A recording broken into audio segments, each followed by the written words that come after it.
বিদ্যুৎ বিভ্রাট আর গ্যাস সংকটের কারণে উৎপাদন স্বাভাবিক রাখতে বিকল্প জ্বালানি হিসেবে সৌর বিদ্যুতে ঝুঁকছে রপ্তানিমুখী তৈরি পোশাক শিল্প। এরই মধ্যে লিড সার্টিফাইড 240টি কারখানা আংশিক সৌর প্যানেলের সাহায্যে চলছে। প্রক্রিয়াধীন আরও প্রায় 400 কারখানা। সোলারে নিরবচ্ছিন্ন জ্বালানি পাওয়ার পণ্য উৎপাদন নিশ্চিত হওয়ার পাশাপাশি কর্মীদের স্বাস্থ্যসেবা সুরক্ষিত হচ্ছে। উৎপাদন বাড়াতে বিদ্যুৎ নির্ভরতা কমিয়ে রূপান্তরিত জ্বালানিতে এগিয়ে যাওয়ার পরামর্শ বিশ্লেষকদের। শারফুল আলমের রিপোর্ট।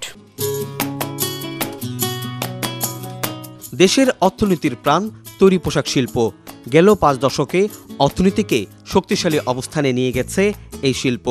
এ খাতে 42 লাখ শ্রমিকের মধ্যে 80 ভাগই নারী, যাদের নিখুঁত কাজের মধ্য দিয়ে বিশ্বে তৈরি পোশাক রপ্তানিতে দ্বিতীয় অবস্থানে বাংলাদেশ। এতদিন বিদ্যুৎ ও গ্যাসে কারখানা পরিচালনায় নিরবিচ্ছিন্ন জ্বালানির অভাবে পণ্য উৎপাদন ব্যাহত হতো। এতে খরচ বাড়ার পাশাপাশি বিদ্যুতের অভাবে কারখানায় অতিরিক্ত গরমে বিশেষ করে নারী শ্রমিকদের শারীরিক জটিলতা বেড়ে যেত। বিদ্যুৎ চলে গেলে আমরা সেটার কষ্ট অনুভব করি না।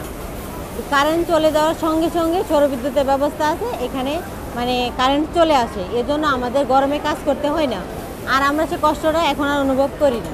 ওই সৌরবিদ্যুৎ আসার কারণে আমাদের কারেন্ট চলে গেলে আমরা আর ঘামি না, সুন্দর স্বাভাবিক পরিবেশে কাজ করতে পারি। টানা 7মবারের মতো বেস্ট টিস্যু পেপার ব্র্যান্ড হিসেবে স্বীকৃতি পেয়েছে বসুন্ধরা টিস্যু। কোনো গরম লাগে না এবং আমাদের কোনো অস্বস্তি বোধ হয় না। ফ্যান চলে, সবকিছু ইলেকট্রিশিয়ান সবকিছু চলে, আমাদের কোনো সমস্যা হয় না, আমাদের কোনো বিরক্তও মনে হয় না, আমরা ভালোভাবে কাজ করতে পারি। সোলার প্যানেলের মাধ্যমে নির্বিচ্ছিন্ন বিদ্যুৎ ব্যবস্থা আছে, এর কারণে আমাদের শারীরিকভাবে কোনো ক্ষতি হয় না, আমরা ভালোভাবে কাজ করতে পারি, কোম্পানির প্রোডাকশন বোঝাই দিতে পারি। আমাদের ফ্যাক্টরির মতো আরও ফ্যাক্টরিতে সোলার প্যানেল হোক, যাতে নির্দ্বিধায় কাজ করা যায় এবং ভালো একটা কর্মপরিবেশ থাকে। এই অবস্থায় ইউরোপীয় ইউনিয়নের 2030 পরবর্তী জিরো কার্বন নিঃসরণ নীতি মেনে পরিবেশ বান্ধব পোশাক কারখানা স্থাপনে এগিয়ে আসছে অনেক শিল্প প্রতিষ্ঠান। এনার্জির যে রূপান্তরের প্রশ্ন এখন আসতেছে, যেটা এক ধরনের আন্তর্জাতিক বাধ্যবাধকতাও আছে, আবার আমাদের প্রয়োজনও আছে, আমাদের অস্তিত্বের জন্য এটা প্রয়োজন, পৃথিবীর অস্তিত্বের জন্য, আমাদের অস্তিত্বের জন্যই। তাহলে রূপান্তরটা হবে, তাই রূপান্তরটা ন্যায্য করতে হবে। এখন ন্যায্য করতে হলে আমাদের প্রথমেই যেটা দরকার, সেই রূপান্তর প্রক্রিয়ায় কারা কারা অন্যায়ের শিকার হতে যাচ্ছে, কারা অবিচারের শিকার হতে যাচ্ছে।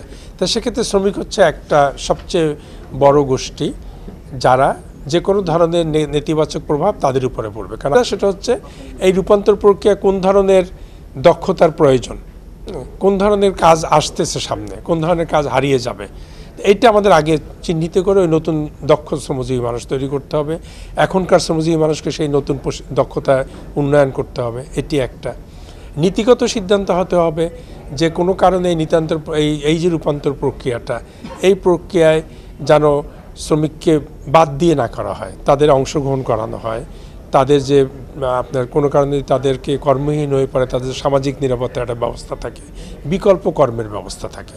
দেশে 48 ভাগ লিড সার্টিফাইড কারখানায় আংশিক হলেও বিকল্প জ্বালানি হিসাবে সৌর বিদ্যুৎ ব্যবহার করছে। নতুন করে যুক্ত হচ্ছে আরও 400 প্রতিষ্ঠান। খরচ কমানো ইন্ডাস্ট্রির জন্য, অন্যদিকে দেশের ক্ষেত্রে হচ্ছে বৃহৎ পরিসরে যদি দেখি তাহলে আমাদের আমদানি নির্ভরতা কমানো।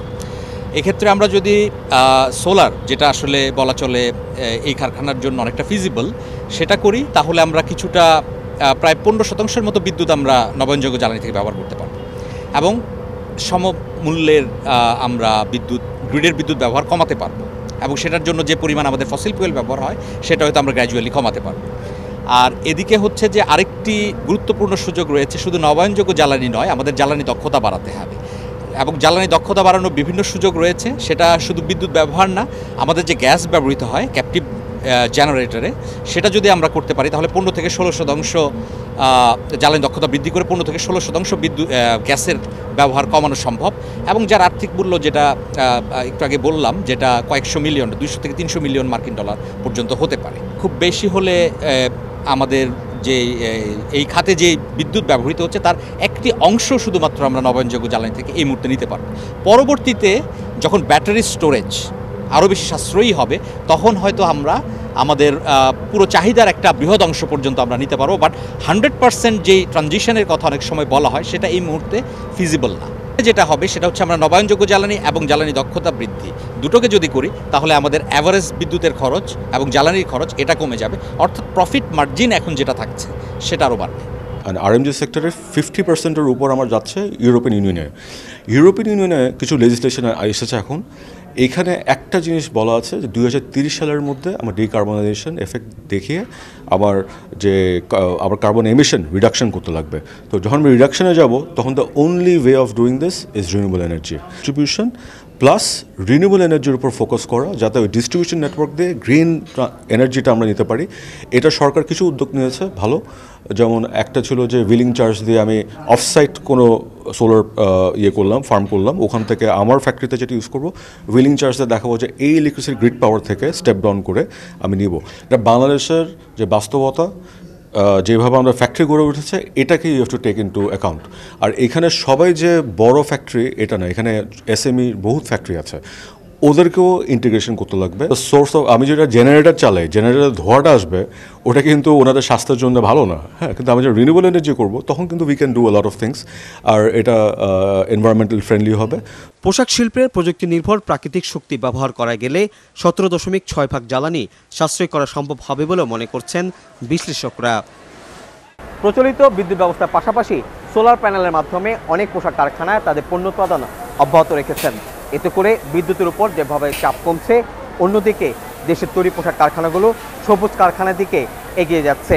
তবে জাস্ট এনার্জি ট্রানজেকশনের এই সময়ে শ্রমিকদের স্বার্থ সুরক্ষিত রেখে যাতে দেশের পোশাক কারখানাগুলো প্রসারিত হয় সেই তাগিদ দিয়েছেন বিশ্লেষকরা। শারফুল আলম, এটিএন বাংলা, ঢাকা।